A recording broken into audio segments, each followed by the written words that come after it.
वंदे मातरम साथियों, मैं गिरीश शर्मा उज्जैन मध्य प्रदेश से बीएड चतुर्थ सत्रार्थ के विद्यार्थियों के लिए एक महत्वपूर्ण प्रश्न का हल इस वीडियो के माध्यम से आप तक पहुंचाने का प्रयास किया है। तो आइए हम देखते हैं। शैक्षिक तकनीकी में श्रव्य दृश्य सामग्री व एडगर डेल का अनुभव त्रिकोण। अर्थ: पाठ को रोचक व सुबोध बनाने के लिए यह आवश्यक है कि छात्रों की शिक्षा का संबंध उनकी अधिकाधिक ज्ञानेंद्रियों के साथ हो। इसी उद्देश्य को ध्यान में रखते हुए आजकल शिक्षण में सहायक सामग्री का प्रयोग प्रचुर मात्रा में किया जा रहा है। इससे सैद्धांतिक, मौखिक एवं नीरस पाठों को सहायक उपकरणों के प्रयोग से अधिक स्वाभाविक, मनोरंजक तथा उपयोगी बनाया जा सकता है। परिभाषा: श्रव्य दृश्य सामग्री वे साधन हैं जिन्हें हम आँखों से देख सकते हैं, कानों से उनसे संबंधित ध्वनि सुन सकते हैं। वे प्रक्रियाएं जिनमें दृश्य तथा श्रव्य इंद्रियां सक्रिय होकर भाग लेती है, श्रव्य दृश्य साधन कहलाती है। श्रव्य दृश्य सामग्री वह सामग्री, उपकरण तथा युक्तियां हैं जिनके प्रयोग करने से विभिन्न शिक्षण परिस्थितियों में छात्रों और समूहों के मध्य प्रभावशाली ढंग से ज्ञान का संचार होता है। उद्देश्य: बालकों के पाठ के प्रति रुचि पैदा करना इसका मुख्य उद्देश्य है। शिक्षा में श्रव्य दृश्य सामग्री का उपयोग विशेष रूप से निम्नलिखित उद्देश्यों की प्राप्ति हेतु किया जाता है: छात्रों को अधिक क्रियाशील बनाना, पढ़ने में अधिक रुचि बढ़ाना, तीव्र एवं मंद बुद्धि बालकों को योग्यतानुसार शिक्षा देना, पाठ्य सामग्री को स्पष्ट, सरल तथा बोधगम्य बनाना, बालकों को मानसिक रूप से नए ज्ञान की प्राप्ति हेतु तैयार करना। महत्व: श्रव्य दृश्य साधन अनुभव प्रदान करते हैं। उनके प्रयोग से वस्तुओं तथा शब्दों का संबंध सरलता से जुड़ जाता है। छात्रों के समय की बचत होती है। जहाँ छात्रों का मनोरंजन होता है, वहाँ बालकों की कल्पना शक्ति तथा निरीक्षण शक्ति का भी विकास होता है। विशेषताएं: शिक्षा में उपयोगी श्रव्य दृश्य सामग्री को निम्नलिखित विशेषताओं के कारण आधुनिक युग में ज़्यादा महत्व दिया जाने लगा है। नंबर 1, श्रव्य दृश्य सामग्री स्थायी रूप से सीखने एवं समझने में सहायक होती है। मौखिक बात को कम करती है। यह अनुभव के द्वारा ज्ञान प्रदान करती है। यह समय की बचत तथा रुचि में वृद्धि करती है। प्राध्यापक को उपयोगी एवं अच्छे शिक्षण में सहायता करती है और इस विधि में छात्र अधिक सक्रिय रहते हैं। वैज्ञानिक प्रवृत्ति का विकास होता है। आवश्यक गुण: एक अच्छी श्रव्य दृश्य सामग्री के लिए निम्नलिखित गुण होना आवश्यक है। नंबर 1, परिशुद्धता। संबंधित विषय प्रकरण को स्पष्ट करने के लिए यह श्रव्य दृश्य सामग्री का चयन किया जाना चाहिए। नंबर 2, संबद्धता। मानव हृदय पढ़ाने के लिए मानव के हृदय का ही प्रयोग करना चाहिए। सभी हृदयों को एक साथ समझकर यदि मेंढक के हृदय का मॉडल तैयार छात्रों को समझा जाता है तो वह गलत होगा। अतः श्रव्य दृश्य सामग्री में संबद्धता का गुण अवश्य होना चाहिए। नंबर 3, यथार्थता। श्रव्य दृश्य सामग्री जिस प्रक्रिया, विषय वस्तु को स्पष्ट करने के लिए प्रयोग की जा रही है वह यथार्थ रूप में होना चाहिए। नंबर 4, रोचकता।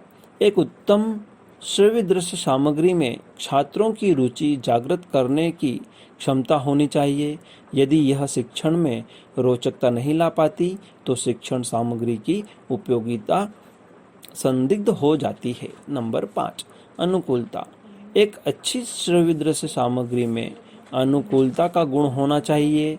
नंबर 6, कम से कम समय लेने वाली। एक अच्छी शिक्षण सामग्री कक्षा शिक्षण प्रक्रिया का कम समय लेने वाली होना चाहिए। नंबर 7, कम कीमती सामग्री। यथासंभव जिस श्रव्य दृश्य सामग्री का प्रयोग किया जाए उसकी कीमत कम से कम होनी चाहिए। बहुत कम खर्च में छात्रों व शिक्षकों द्वारा सामग्री स्वयं भी बनाई जा सकती है। नंबर 8, सामग्री की उपलब्धता। एक अच्छी शिक्षण सामग्री शिक्षक के लिए उपलब्ध होनी चाहिए। यदि सामग्री में सभी अच्छे गुण हैं परंतु वह उपलब्ध नहीं है तो शिक्षक के लिए बेकार है। अगला है श्रव्य दृश्य सामग्रियों में संबंध। विभिन्न श्रव्य दृश्य सामग्रियों में संबंध प्रदर्शित करने के लिए डेल एडगर द्वारा प्रस्तुत अनुभव त्रिकोण के माध्यम से सरलता से समझाया जा सकता है। इस त्रिकोण में सबसे ऊपर शीर्ष पर शाब्दिक संकेत दिए हैं और नीचे प्रत्यक्ष तथा सार्थक अनुभवों को सम्मिलित किया गया है। डेल एडगर ने श्रव्य दृश्य साधनों के प्रयोग से बहुइंद्रिय अनुदेशन के लिए एक विशेष प्रकार का वर्गीकरण प्रस्तुत किया। इसे एडगर डेल का अनुभव त्रिकोण कहा जाता है। इस त्रिकोण में मौखिक संकेतों से लेकर वास्तविक कृत्रिम अनुभव तक का वर्णन किया गया है। त्रिकोण में सबसे ऊपर शीर्ष पर शाब्दिक संकेत दिए हैं और सबसे नीचे प्रत्यक्ष तथा सार्थक अनुभवों को सम्मिलित किया गया है। एडगर डेल द्वारा प्रस्तुत अनुभव त्रिकोण को निम्न चित्र द्वारा प्रदर्शित किया जा रहा है जो विभिन्न प्रकार की सामग्रियों में एक निश्चित संबंध प्रकट करता है। एडगर डेल का अनुभव त्रिकोण प्रस्तुत है।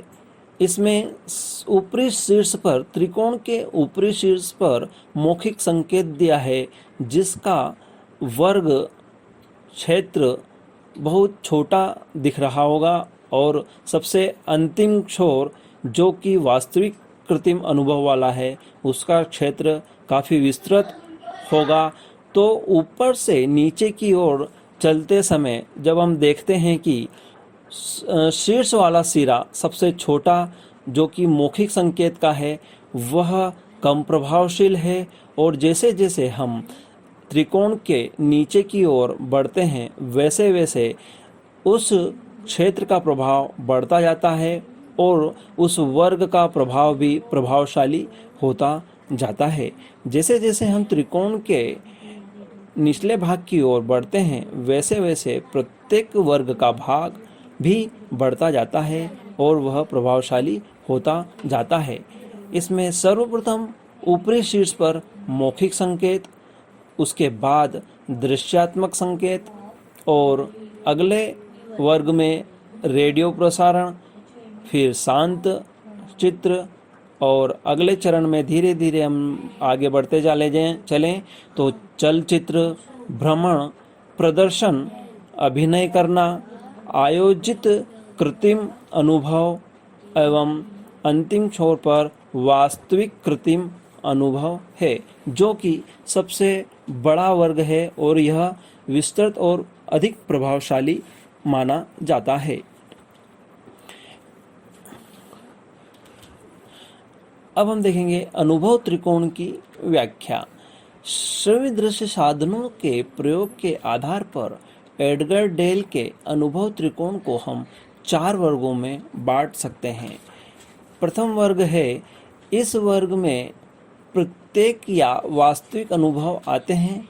शिक्षण अधिगम प्रक्रिया में यह सबसे अधिक प्रभावशाली होता है, क्योंकि इसमें छात्र देखकर, सुनकर व अनुभव करके सीखते हैं, जैसे भ्रमण, सर्वेक्षण, टीवी, चलचित्र, प्रोजेक्टर कार्य आदि के द्वारा शिक्षण कार्य होता है। द्वितीय वर्ग, इस वर्ग में प्रक्षेपी शिक्षण सहायक सामग्री आते हैं। इनका प्रभाव प्रथम वर्ग से कम होता है, जैसे फिल्म स्ट्रिप, मुख चलचित्र, ओवरहेड, प्रोजेक्टर स्लाइड, चित्र विस्तारक आदि। नंबर 3, तृतीय वर्ग, इस वर्ग में अप्रक्षेपी शिक्षण सहायक सामग्री आते हैं, जैसे बुलेटिन, बोर्ड, चित्र, मानचित्र, पोस्टर आदि। ये शिक्षण अधिगम प्रक्रिया में प्रथम व द्वितीय वर्ग से कम प्रभावी होते हैं। नंबर 4, चतुर्थ वर्ग में, इस वर्ग में केवल मौखिक साधन आते हैं। यह वर्ग सबसे कम प्रभावी होता है, क्योंकि इसमें केवल सुनकर छात्र सीखते हैं। इसमें अध्यापक के द्वारा मौखिक या व्याख्यान विधि का प्रयोग किया जाता है। अनुभव त्रिकोण का विवरण हम इस प्रकार से विभाजित कर सकते हैं। नंबर 1, वास्तविक अनुभव, रियल एक्सपीरियंस में देखेंगे कि बहु इंद्रियों का प्रयोग द्वारा प्रत्यक्ष एवं वास्तविक अनुभव करना होता है, और यह दैनिक जीवन से संबंधित सर्वेक्षण एवं कार्य योजना पर आधारित होता है।